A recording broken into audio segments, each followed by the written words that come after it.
Bien, estamos de vuelta con Enrique Gersi y Alfredo Bular para hablar sobre el tema de la reforma del Poder Judicial. Enrique, Alfredo, ¿cómo están? Bienvenidos a Rumbo Económico. Gusto de verte, tocayo.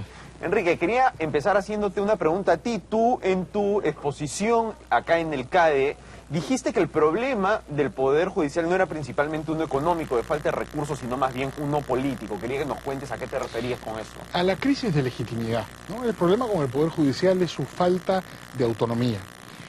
La sociedad no se ve representada en el Poder Judicial. El Poder Judicial depende de demasiada gente. Depende del Poder Ejecutivo en su presupuesto, depende del Consejo de la Magistratura en su nombramiento y permanencia en el cargo, depende del Tribunal Constitucional en materia de jurisprudencia, depende del Ministerio Público para poder encauzar a una persona, depende finalmente de una serie de instituciones a las que debería controlar. Eso hace, en mi concepto, que el Poder Judicial en el Perú sea un reflejo del poder y no un límite del poder. Y crea una crisis de representación. La sociedad peruana desconfía de una estructura institucional diseñada de esa manera. Y esto separa a la sociedad de la administración de justicia. La tragedia es que el Poder Judicial, al sentirse criticado, se separa aún más. No hay una vocación democrática, digamos, para reencontrarse con la sociedad peruana, y el Poder Judicial tiende a aislarse aún más de la sociedad, por desconfianza, por espíritu de cuerpo, lo que termina retroalimentando el sistema. Y tenemos un Poder Judicial afectado esencialmente por una crisis de legitimidad. ¿Tú crees lo mismo, Alfredo? Bueno, creo que hay un problema político, creo que el problema, sin embargo, va más allá del problema político, creo que tiene que ver con la creación durante años o décadas de instituciones equivocadas, de reglas de manejo internas y externas que han ido conduciendo a que las reglas no estén orientadas a lo que el Poder Judicial debería hacer, que es una solución eficiente de las controversias de manera justa, sino a crear mecanismos donde muchas decisiones están sujetas a una serie de reglas que no tienen nada que hacer con la justicia y nada que ver con la eficiencia, ¿no? Entonces lo que uno tiene son mecanismos de designación de jueces, sistemas a través de los cuales se conforman las salas, formas a través de las cuales se toman las decisiones que tienen que ver o van mucho más allá de simplemente las posiciones de los abogados y la justicia del caso concreto. Y este sistema existe, está institucionalizado, o sea, son reglas que existen, que están ahí colocadas, que utilizan de alguna manera o aprovechan la deslegitimación política del Poder Judicial, que efectivamente coincido que existe, que se aprovechan de la distancia que existe entre el ciudadano y el Poder Judicial, que es muy grande, para justamente crear todo este sistema. Y ese sistema se resiste al cambio. Entonces hay gente, el presidente del Poder Judicial, el doctor Mendoza, creo que ha hecho esfuerzos interesantes en términos de mejorar cosas, pero el sistema se resiste, entonces los cambios terminan siendo más un sistema de... Es como tener un edificio que tiene un problema estructural, y claro, se ve mejor si lo pintas, y arreglas algunas cosas, y cuadras una puerta, ¿no? Y efectivamente se ve mejor, y es más grato estar ahí, pero el problema de fondo, el cambio de la estructura se resiste porque es un edificio viejo, con estructuras antiguas, que tiene mecanismos de corrupción institucionalizada, de manejo de influencias institucionalizado, y que, dicho sea de paso, no es responsabilidad solo de los jueces. Muchos abogados confían y esperan que el sistema se mantenga, porque viven de eso. Entonces, es muy complicado hacer cambios, es un reto difícil, casi uno diría hay que construirlo todo de nuevo, y eso hace que, por más que se hagan esfuerzos, quedan como experiencias aisladas, pilotos, y no realmente como cambios que cambian la estructura del problema. Ahora, digamos que podemos empezar, digamos que pudiésemos empezar a construirlo de nuevo, ¿no? Pensemos primero en cómo se nombran los jueces, que por lo que tú contaste es un gran problema. ¿Tú, Enrique, crees que los jueces, el nombramiento de jueces debería cambiarse radicalmente? En vez de que los nombre el Consejo Nacional de la Magistratura, los debería elegir la gente a través de una suerte de democracia directa, ¿cierto? Yo creo que hay varios niveles, ¿no? Si al final toda elección de magistrados es política, porque lo es, sea a través de un órgano indirecto como el Consejo de la Magistratura, a través del Parlamento como era antiguamente, como el presidente, o a través de voto popular, si finalmente la elección va a ser política, yo prefiero que sea lo más transparentemente política. Miren, en Estados Unidos, el primer cargo político de un joven que quiere hacer una carrera, de un joven ambicioso, que quiere hacer una carrera política, es ser fiscal de distrito.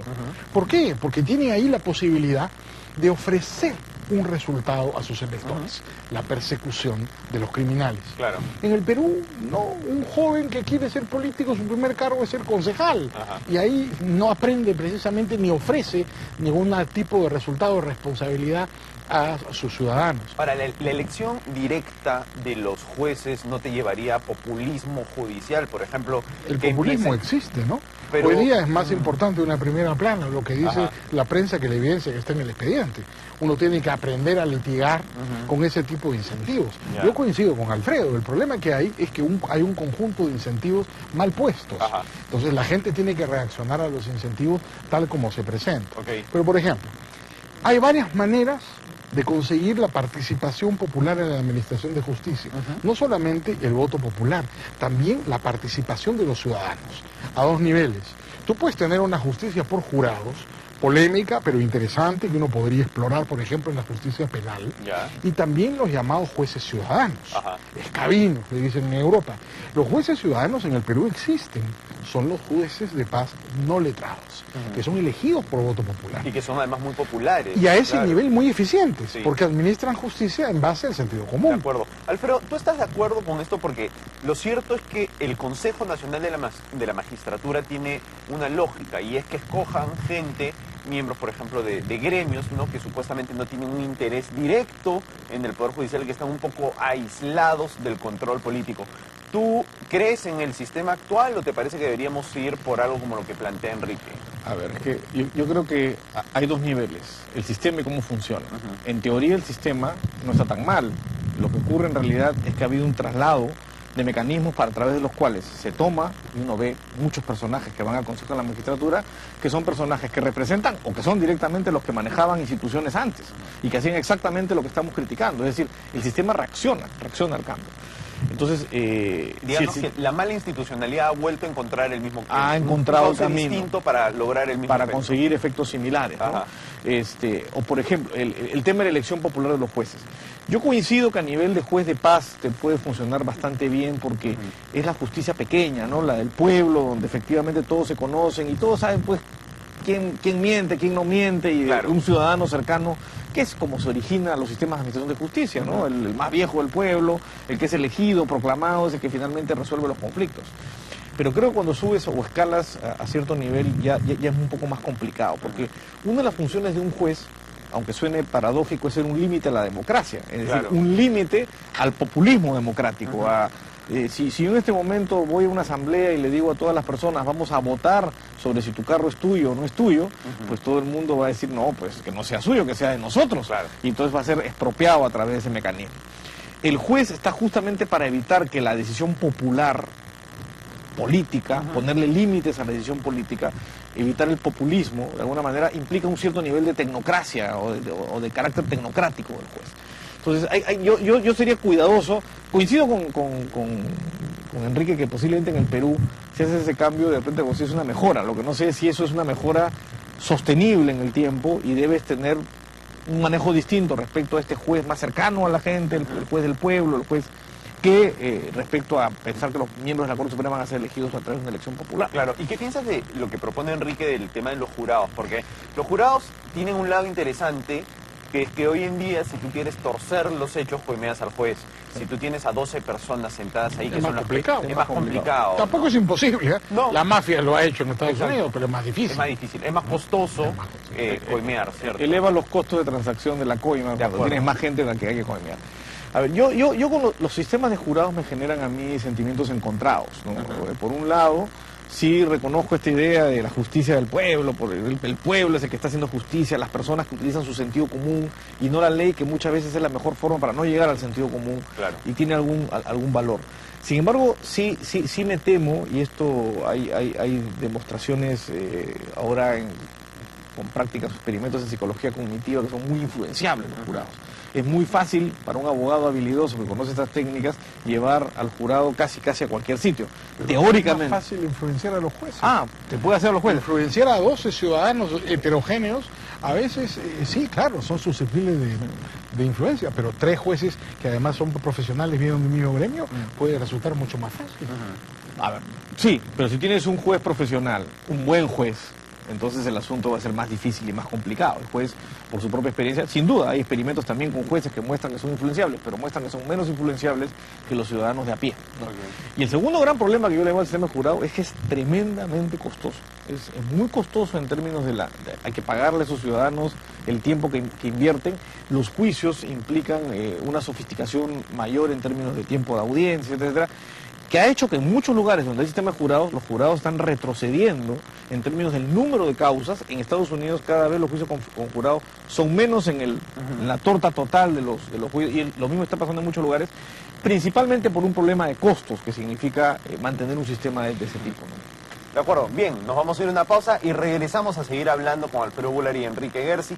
Ahora vamos a preguntarle sobre cómo le va el arbitraje en el Perú y si es que es posible tratar de arreglar algo del Poder Judicial, reemplazando parte del Poder Judicial por arbitrajes privados.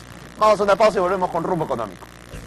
Bien, estamos de vuelta en Rumbo Económico con Enrique Gersi y Alfredo Bular. Alfredo, tú ahora en la exposición en el CADE dijiste algo bien interesante, que es que tú creías que una manera de resolver los problemas del Poder Judicial era sacar los problemas de él y empezar a resolverlos vía arbitraje, ¿no? Un arbitraje privado, algo así como que cuando tú tuvieras un problema privado, digamos, la regla sea que no te vayas al Poder Judicial, sino lo arbitres. Cuéntanos un poco sobre eso. Sí, en arbitraje internacional hay una tendencia muy fuerte, aún no consolidada, de que la regla cuando tienes un contrato comercial no sea que vas a un juez, sino que vas a un árbitro, salvo que las partes hayan pactado irse al Poder Judicial. Exactamente lo contrario a lo que se suele aplicar al interior de cada uno de nuestros países, ¿no? En general, en casi todos los países. Claro. Y esa regla me parece bastante lógica. Por lo menos me parece muy lógica en conflictos comerciales. Yo tengo dos empresas que tienen un contrato, que han llegado a un acuerdo y tienen un conflicto. La pregunta es, ¿por qué tendrían que irse al Poder Judicial, que además funciona con recursos públicos, reciben un subsidio estatal, para resolver una controversia que podrían ellos perfectamente resolver en un sistema arbitral?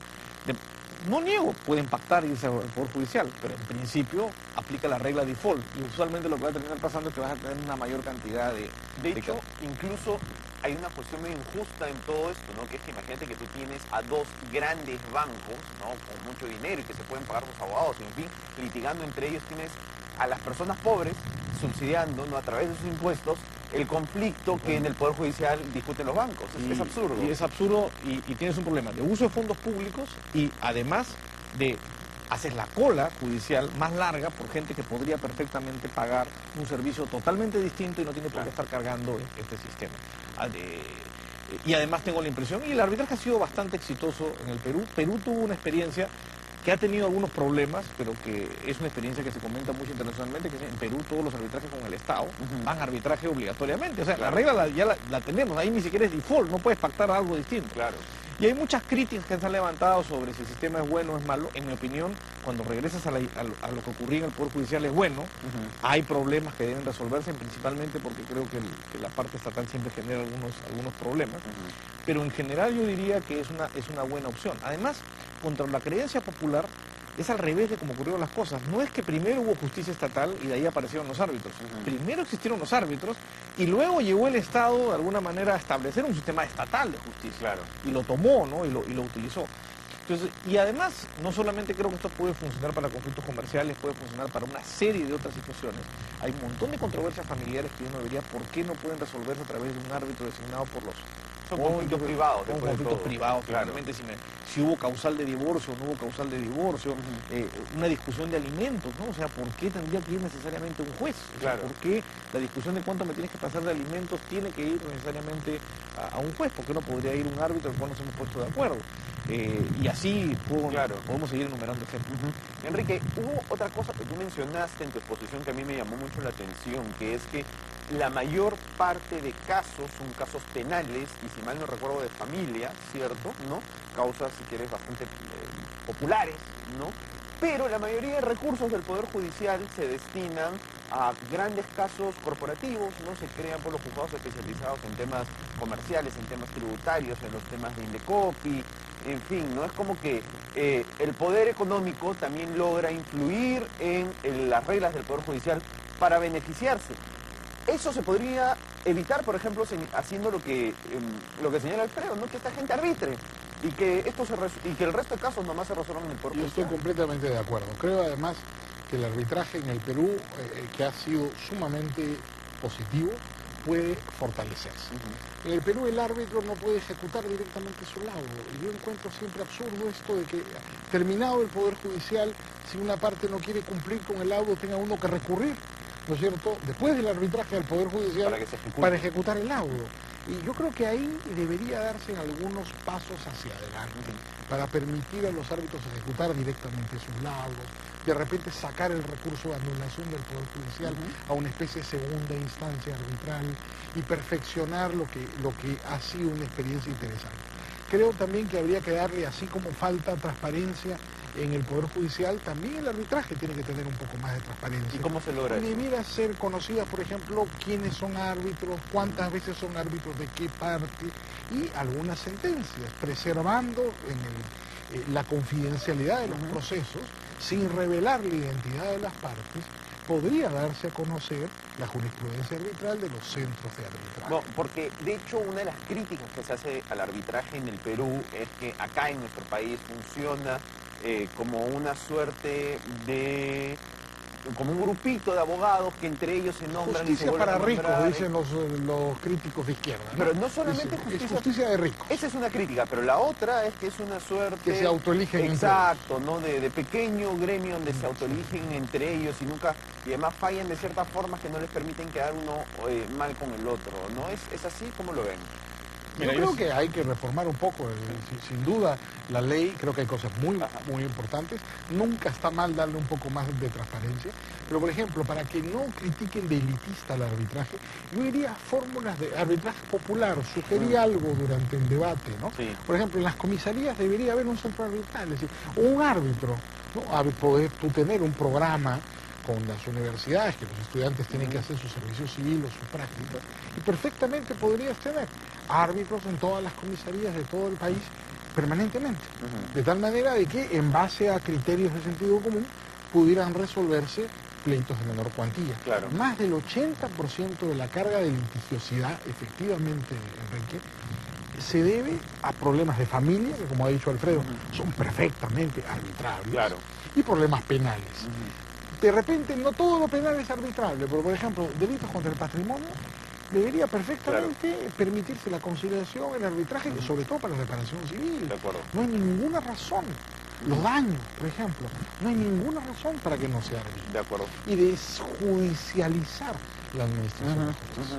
Alfredo, regresando al tema de si los arbitrajes efectivamente tienen estos problemas, por un lado que es justicia para ricos y por otro lado que pues que son manejados por un grupito de abogados que se nombran entre ellos y que manejan el sistema a su antojo. ¿Qué A opinas? ver, ahí hay creo que varios puntos. Puede ser que ocurra ocasionalmente lo que está señalando, pero yo sí creo que la arbitraje tiene una ventaja, es un sistema competitivo. Es decir, un sistema donde para ser designado árbitro, el único requisito es que te pueda designar las partes, te pueden elegir las partes.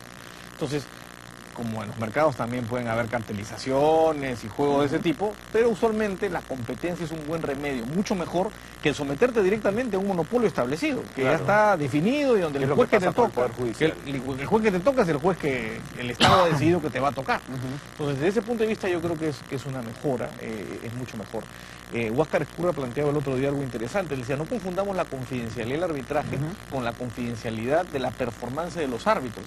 Él sugería crear un sistema tipo TripAdvisor, en el cual tú puedas, respetando la confidencialidad del arbitraje, conocer y hacer comentarios sobre un conjunto de reglas, como tienen reglas todos estos sitios, donde tú puedes decir, a este árbitro lo han recusado, le han declarado fundadas tantas acusaciones, no tienes que mencionar a las partes, no tienes que mencionar, y eso hacerlo público para que tú puedas tener una mayor transparencia y a su vez un mayor accountability de los árbitros, que es justamente una de las cosas que se plantean. Claro, y ya para cerrar, nos queda un minuto, Alfredo, el tema de el arbitraje es justicia para ricos, es justicia excluyente. A ver, yo creo que ahí hay un punto muy importante. La razón por la que el arbitraje, en mi opinión, no crece es porque hay una justicia subsidiada o casi gratuita que hace que no haya espacio para que el arbitraje aparezca.